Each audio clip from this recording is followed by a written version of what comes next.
we use reported speech, we are usually talking about a time in the past because obviously the person who spoke originally spoke in the past.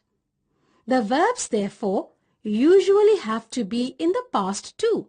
For example, direct speech. I'm going to the market, he said. Indirect speech. He said he was going to the market.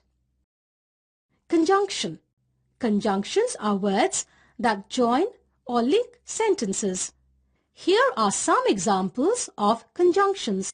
Sentence 1. He went to office. Sentence 2. He missed the train. The two sentences given are now linked by the conjunction because. He went late to office because he missed the train.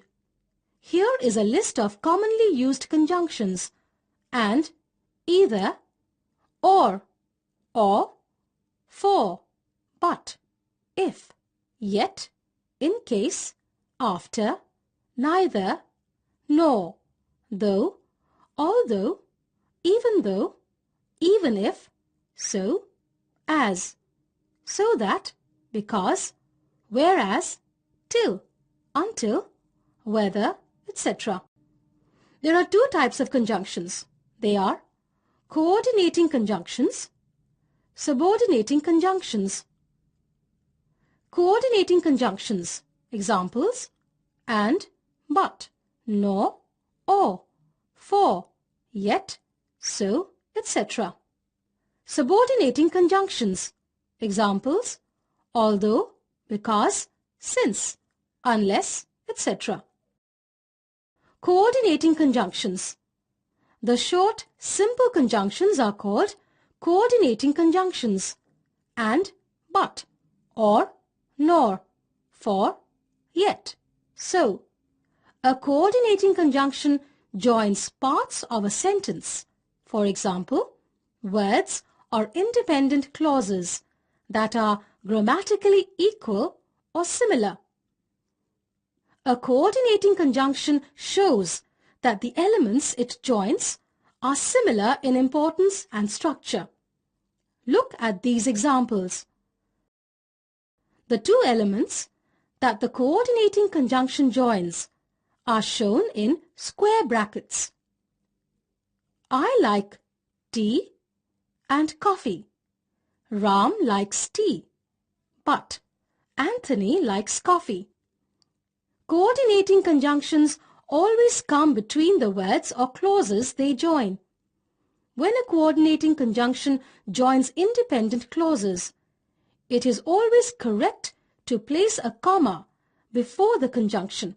Example: I want to work as an interpreter in the future, so I am studying French at the university. However, if the independent clauses are short and well balanced, a comma is not really essential. For example, she is kind, so she helps people. When and is used with the last word of a list, a comma is optional. Example: he drinks beer, whiskey, wine, and rum. Subordinating conjunctions. The majority of conjunctions are subordinating conjunctions. Common subordinating conjunctions are after, although, as, because, before, how, if, once, since, than, that, though, till, until, when, where, whether, while. A subordinating conjunction joins a subordinate dependent clause to a main independent clause. Look at this example. Sam went swimming, although it was raining. A subordinating conjunction always comes at the beginning of a subordinate clause. It introduces a subordinate clause. However, a subordinate clause can sometimes come after and sometimes before a main clause. Thus, two structures are possible. Sam went swimming, although it was raining. Although it was raining, Sam went swimming. Forms. Conjunctions have three basic forms.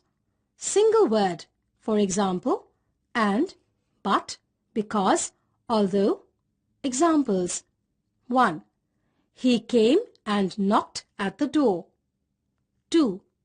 Although he studied well, he has not been able to come first. Compound, often ending with as or that. For example, provided that, as long as, in order that. Examples.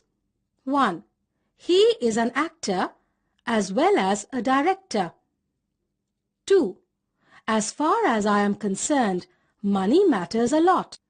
Correlative, surrounding an adverb or adjective. For example, so, that. Examples.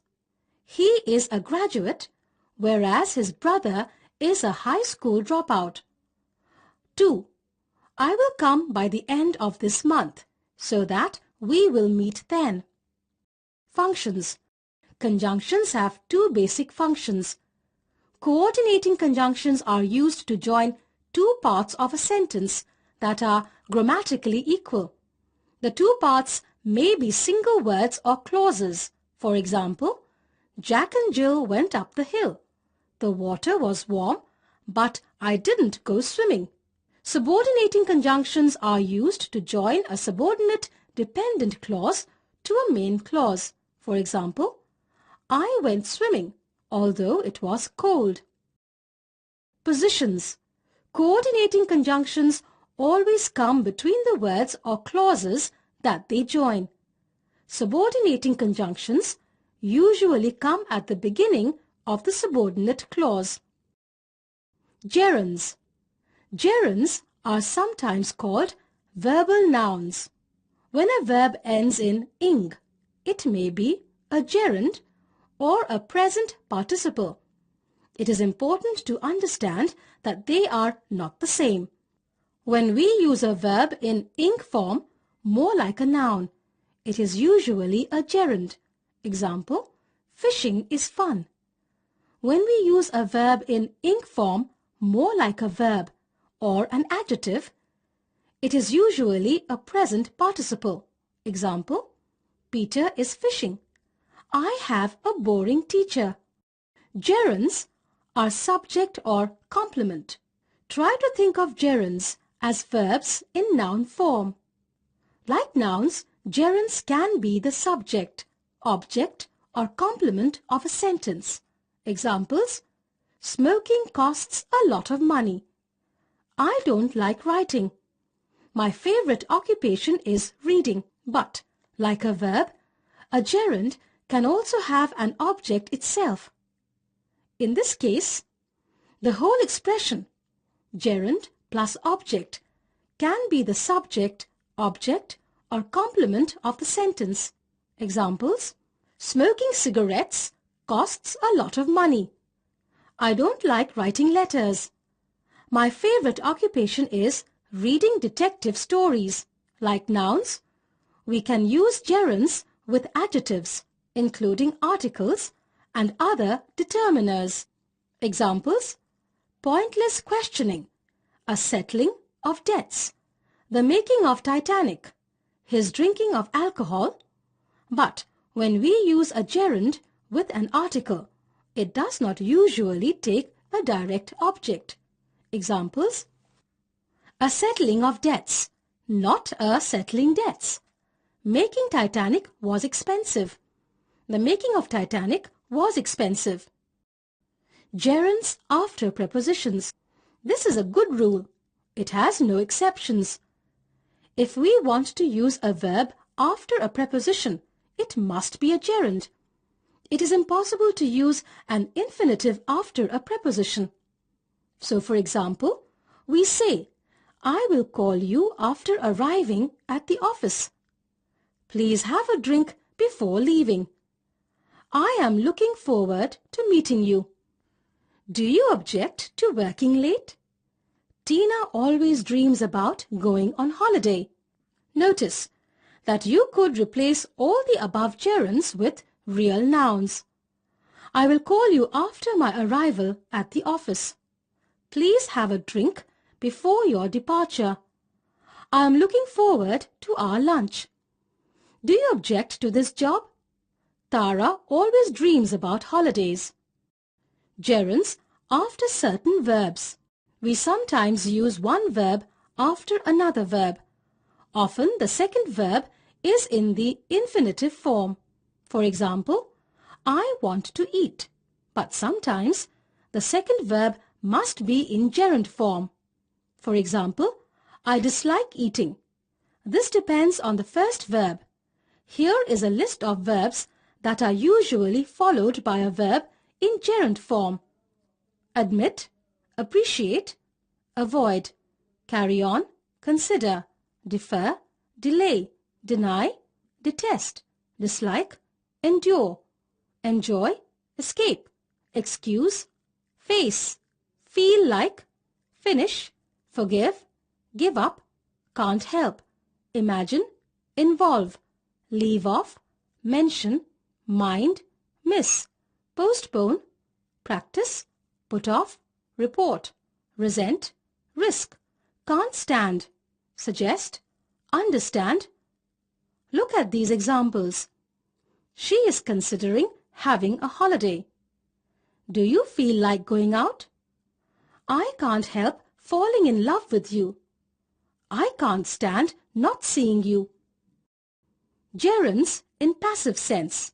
We often use a gerund after the verbs need, require, and want. In this case, the gerund has a passive sense. Examples: I have 3 shirts that need washing, needs to be washed. This contract requires signing, needs to be signed. The house wants repainting, needs to be repainted. Voice. There are 2 special forms for verbs called voice: active voice, passive voice. The passive voice is less usual than the active voice. The active voice is the normal voice, but sometimes we need the passive voice. In this lesson, we look at how to construct the passive voice, when to use it, and how to conjugate it. Construction of the passive voice. Subject plus auxiliary verb be plus main verb, past participle. The main verb is always in its past participle form. Look at these examples. Water is drunk by everyone. 100 people are employed by this company. I am paid in euro. We are not paid in dollars. Use of the passive voice. We use the passive voice when we want to make the active object more important. Example: Mahatma Gandhi was killed by Nathuram. We use the passive when we do not know the active subject. Example: my wallet has been stolen. Note that we always use by to introduce the passive object. Fish are eaten by cats. Conjugation of voice. We can form the passive in any tense. In fact, conjugation of verbs in the passive tense is rather easy, as the main verb is always in past participle form and the auxiliary verb is always be. To form the required tense, we conjugate the auxiliary verb. So, for example, present simple, it is made. Present continuous, it is being made. Present perfect, it has been made. Punctuations. Punctuation means making points. It means putting the right kind of points in the right place so as to mark the exact length and meaning of sentences. Proper punctuation is essential in writing to enable the reader to understand what it is you are trying to say. Full stop. Full stops go at the end of sentences that are statements. You do not put a space before a full stop, but you do need at least one space after one. Two spaces for purists. For example, her name is Nancy. She is a teacher. Question mark. Question marks go at the end of sentences that are questions. As with full stops, you do not put a space before a question mark, but you do need at least one space after one. Two spaces for purists. For example, is her name Nancy? Of course it is. Exclamation marks. Exclamation marks act as a full stop. It is most often used to show shock, surprise, horror, or pleasure. As with full stops, you do not put a space before an exclamation mark, but you do need at least one space after one. Two spaces for purists. For example, oh, ah, wow, brilliant, etc. Commas. Commas point out brief pauses in a complex sentence or separate items in long lists. They are useful for breaking up long sentences, but only to show a natural break. You do not put a space before a comma, but you do need a space after one. For example, there were a lot of people in the room, teachers, students, and parents. The teachers were sitting, the students were listening, and the parents were just worrying. Note, we don't usually put a comma before the word and. Colons. Colons precede a list, an explanation or an example. You do not put a space before a colon, but you do need a space after one. Example, there are two main shopping areas in New Delhi, Connaught Place and Lajpat Nagar. Semicolons. Semicolons are used to separate two sentences that would otherwise be joined with a word such as and, because, since, unless, or while. You do not put a space before a semicolon, but you do need a space after one. For example, I am looking forward to our next lesson. I'm sure it will be a lot of fun. Speech marks. Speech marks are used to show words that are directly spoken. Only the words that quote a person are enclosed by speech marks. You need a space before the opening speech mark and a space after the closing one, but no space before the closing one. For example, could everyone sit down please? Said the teacher. Apostrophes. Apostrophes next to the letter S indicate belonging. No space is needed before or after the apostrophe. For example, Monica's car. Capitalization. Capital letters are used for two main purposes in English: to show the beginning of a sentence, to show that a noun is a proper noun. The first letter of every new sentence is capitalized. For example, the postman delivered the parcel. It was very heavy. The pronoun I is always capitalized. For example, my name is Peter. I am a teacher. Proper nouns, also called proper names, are the words which name specific people, organizations, or places. They always start with a capital letter. Sentence. A sentence is a group of words which starts with a capital letter and ends with a full stop, question mark, or exclamation mark. A sentence contains or implies a predicate and a subject. Complete sentence. If it helps you, think about a sentence as if it were a skeleton. The skeleton contains various bones, and these bones are put together to form different parts of the body. So are sentences formed by words. The words are the bones, and they are put together in different ways to form sentences. Simple sentence. A simple sentence contains a single subject and predicate. It describes only one thing, idea or question, and has only one verb. It contains only an independent main clause. For example, Jenny reads. The black dog with the white collar always barks loudly. The dog barked and growled loudly. Compound sentence. Compound sentences are made up of two or more simple sentences combined using a conjunction such as and, or but.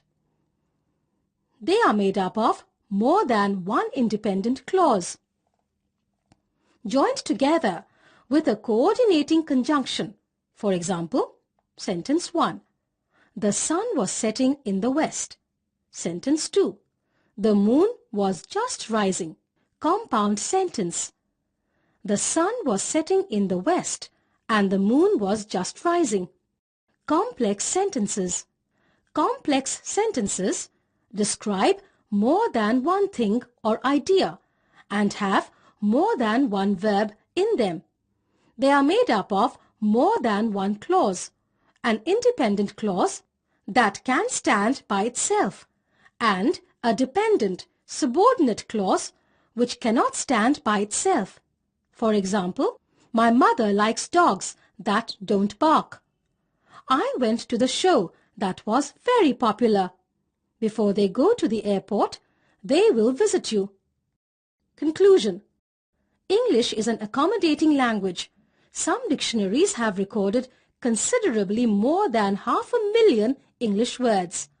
Some authorities believe that there will be more than 1 million English words when the recently developed technical term